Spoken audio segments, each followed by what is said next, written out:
What's up, everyone, and a very Merry Christmas and Happy New Year to all of you, and I'm doing a very special episode for all of you today. Now, I just really want to thank you for those of you who have watched my show and have subscribed to my page over the last 2.5 years. Wow, it's really hard to believe I've done this show for so long and have posted well over 100 videos since then. Yes, I have made some mistakes with the show over that time and have made a few bad videos. One top 10 list stands out amongst them. But it's been really fun and I've enjoyed all of it. That doesn't mean I'm going anywhere. I'm here to stay. Today I'm doing a very special video game review, and it's not only dedicated to all of you, but it's dedicated to the man who helped inspire me to start this show, and that's James Rolfe, aka the Angry Video Game Nerd. I've never met James Rolfe, but have watched and loved his Angry Video Game Nerd show since its official debut back in 2006. I think the reason why I like his show so much is because I share a lot of similarities with James himself, and share a lot of the same ambitions. I love filmmaking and have wanted to make films of my own. I was trained mainly to work behind the camera and have worked on a lot of great productions. I also want to do this review to say congratulations to him on his new film, Angry Video Game Nerd the Movie, and also a congratulations on becoming a father. Without further ado, let's get started.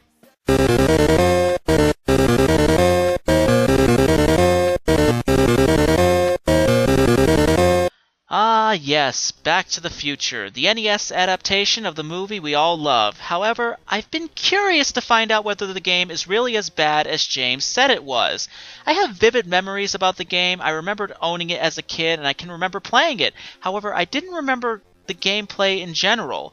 The first task was actually buying a working copy of it.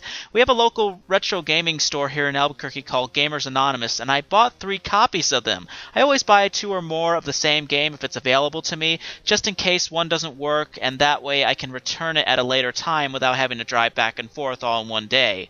The first copy actually didn't work, and I've come to find out that the game was actually so badly damaged that it was beyond repair. The second had similar issues, but 3 times was truly the charm because the third started up immediately. Now, I just want to go over the basic gameplay of Back to the Future. It's all based on time. It has 2 major challenges right from the start, and it has to do with the fact that there are actually 2 different time limits in the game. You have the regular timer right in the right-hand corner of the screen, then just left of it is a picture which calls back to the photo in the movie of Marty and his brother and sister. In the game, you have to collect clocks to keep the picture from completely disappearing. The levels, for the most part, just involve you going up streets of Hill Valley. Each level is split up into sections, and you have to get through all of them to reach kind of a boss level at the end. For instance, the cafe stage at the end of level 1, where you have to throw milkshakes at bullies. The levels are not easy. You have to face hula hoop girls, bullies, guys holding panes of glass, evil bees, and also cracks, oil spills, benches, fences, and trash cans that appear in the road. Jeez, how much more can they add to this? Now, I had to get over some other challenges as well. For those who don't know, I don't play these old NES games on a regular NES. I play them on a top-loading system known as the Retron FC Loader. The Retron FC Loader is a small system that comes with its own controller. For the most part, I've had no problems playing NES games on it. However, there are certain issues with this console and Back to the Future. At first, I thought all the problems I was having with the game initially was from the game itself due to the game's age. But all of it came back to this damn controller that the FC Loader has. It's mostly with the D-pad, because the action buttons react fine, but the D-pad on the FC Loader does cause some unwanted trouble. For the first couple hours playing the game, I thought the game was glitching out because Marty would be on one side of the street, and then all of a sudden he would appear on the other side, which would cause me to run into an obstacle I was trying to avoid.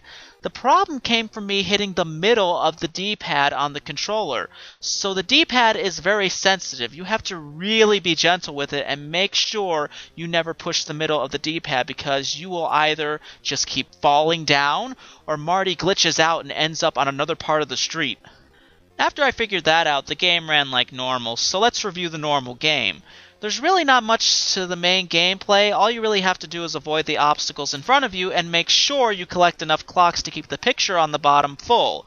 If you avoid falling down, then you'll most likely make it through all the sections of each level. However, the obstacles are the main challenge. The first level alone is pure insanity. Just endless amounts of bees, bullies, hula hoop girls, and just a bunch of crap in the road.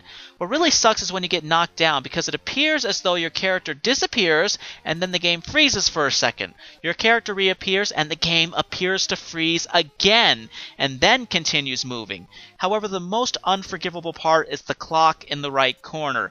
That clock moves unbelievably fast and doesn't stop. If the game had just used the picture as the clock, that would be fine, but to have two different clocks makes no sense for any game. Because of the problems I had with the FC loader and just the sheer difficulty of the game itself, it took me 2 hours to get to the cafe stage, and I did not get very far.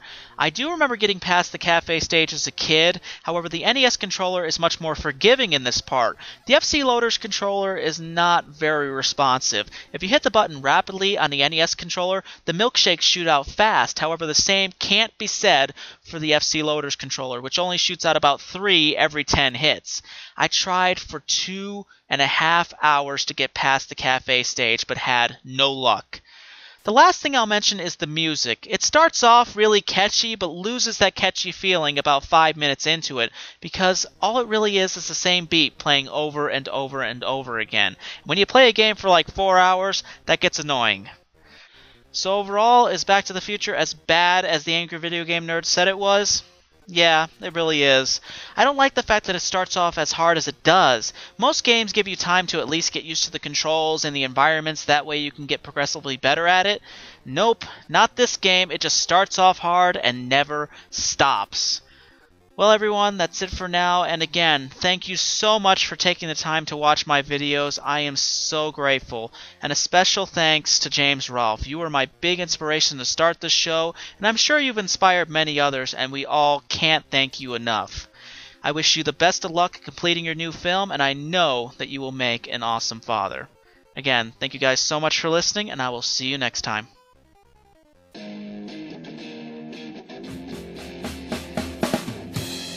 Gonna take you back to the past to play the shitty games that suck ass. He'd rather have a buffalo take a diarrhea dump in his ear. He'd rather eat the rotten asshole of a roadkill skunk and down it with beer.